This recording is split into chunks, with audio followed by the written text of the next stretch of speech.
Hi, this is Joy at Red Pine Quilt Shop. Today we're going to talk about folding quilts. And the thing that you want to focus on when you're folding your quilts, and this is folding them for storage, is the fact that you want to fold them on the bias, because the bias grain will not hold a crease like the straight of grain will. So your quilts will come out of their storage area to be used much less wrinkled if you fold them on the bias before you put them away. So when you are folding a quilt that is quilted, bound, totally finished, I always recommend that you fold these with the nice side, the top of the quilt, in, because you want to protect that quilt top.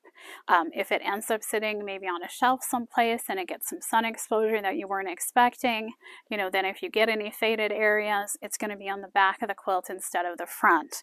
Now, the reverse is true if you have tops that you are planning to store that you haven't had quilted yet. If you have a quilt top, those you always want to fold with the seams in and the right side out. And the reason we do that is to protect your seams. If you have an unquilted top and you fold it with the seams out and it sits in an area where maybe things get moved in back and forth around it, you'll start to ravel out your seams. So if it's a top, fold it with the seams in to protect the seams. But for a finished quilt like the one I have in front of me, this you want to fold with the right side in, or the top in and the backing side out. So the first thing that I'm going to do, this is a quilt that is a basic rectangle quilt. Everything was cut straight of grain. So for this quilt, I have straight of grain here, I have straight of grain here, and my bias grain is going to be on the diagonal, because these are all rectangles cut, as with the fabric strips. So the first thing that I'm going to do is to put a fold into my quilt top that will give it a bias fold. The easiest way to do that is to just start at a corner and fold a corner down. You can do this with any size quilt, large, small, or otherwise. And at this point, I have a bias fold that I will use for the rest of my folding. So when I bring the quilt top around, I like to do this on a cutting mat. So I use my cutting mat at home. I'm using one of our cutting mats here in the shop, but it's an easy way to quickly measure. So what I'm going to do is to fold in, and I'm going to use my mat to measure. Now, I have a handy storage bag. We sell these at the shop. They are a handy quilt storage bag. They're a lightweight polyester, so they breathe. You don't want to store your quilts in plastic. You want to store them in something breathable. They have a zipper that starts from both sides and goes around. Nice handles on the end for hauling it up onto the shelf in your closet. And you have a clear window in front so you can see what's in the quilt bag. Now, I have some of these at home, and you can stuff a lot of quilts in them. They're very handy, and they keep everything nice and clean. So my quilt bag, I'm going to check my size. So it is 22 by 15, and then it's 8 inches tall. So 22 by 15 by 8. So I'm going to worry about the 22 by 15 because that's what I want this quilt to fit into. So I will use my cutting mat to fold this into about a 15-inch wide strip. So I'm looking at my cutting mat, and I keep pulling it to get it to my 0 line, and I want to fold this so I'm at the 15-inch mark on my mat. So now I know I'm 15 inches. I might come back just a tad, and I will flip this last corner in. And again, everything's bias folds that I've got going on here right now.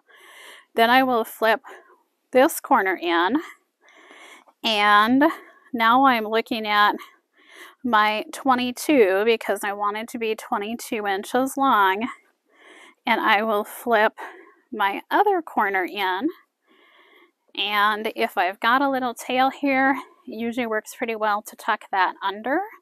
And now I have a neatly folded quilt folded on the bias that should be at the correct size to go into my storage bag.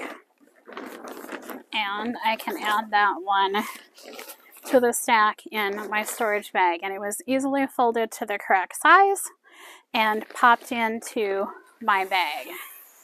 Now, sometimes you have little projects like this runner. Again, this is a project where everything was cut with the fabric strips. We've got squares and rectangles. My grain of my fabrics are running this way and this way. So this little guy, I need to fold a corner in to get bias in it. And for these, I sometimes find that I can do it a couple different ways. So I can keep folding this way, and every one of these folds will be on the bias. So little guys are almost harder to fold than big ones. Now this one, at this point, I end up flipping it in, and I have bias there as well. You can see that's on the bias grain. And then this little guy would be ready to get tucked in. Like I said, the little ones are almost harder to fold than the big ones.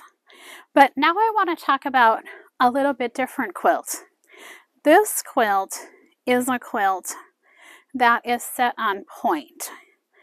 And you always want to think about how the grain is in your fabric, in your quilt, before you fold it. If you remember at the beginning, I said we want to fold on the bias because the bias grain will not hold a crease the way that the straight of grain does.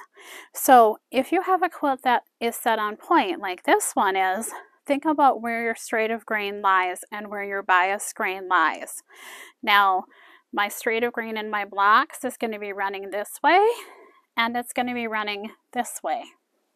These setting squares were cut off with a fabric strip and then subcut into squares. So my straight of grain is also this way and this way, this way, this way. So if I folded a diagonal into this quilt, I would actually be folding on the straight of grain. So now I'm folding on the straight of grain. So this quilt that's set on point is the one quilt that I can just fold up because it is already on the bias. So if I fold it in with bias folds, I'm actually folding on the straight of grain because the blocks are already set on the bias. So always think about the quilts that you're folding. If you have some fabric going one way, some blocks set on the bias, some blocks set straight, think about where the majority of them are. And if you have it so the majority of them are set on the bias, set on point like this, so that you've got bias grain, then you can do straight folds. A straight fold right through here is on the bias grain of this block. So definitely when you're getting ready to fold, think about your quilts. If you have blocks set on point, they may be the quilts that you can just easily go ahead and fold up square without having to worry about doing the fold that I showed you on that first flannel quilt that we started out with, because this already is on the bias. So make sure when you're folding your quilts that you are folding on the bias. You can use your cutting mat as an easy way to fold them to a certain size. Maybe it's the size that fits well on your shelf or a storage closet if you put them in a linen closet, wherever you might store your quilts. If you know what that size is, you can easily fold your quilts to that size. Use the lines on your mat as an easy, quick way to do that. And then make sure that you always are folding on the bias so you don't have as much pressing to do when you take your quilt out of storage. And these storage bags are a great option. They will hold a lot of quilts. Again, they're 22 by 15 by 8. The description says that they will fit 2 double quilts. You can put a lot of throws in these. I have one of these at home that has a half a dozen good-sized throws in it.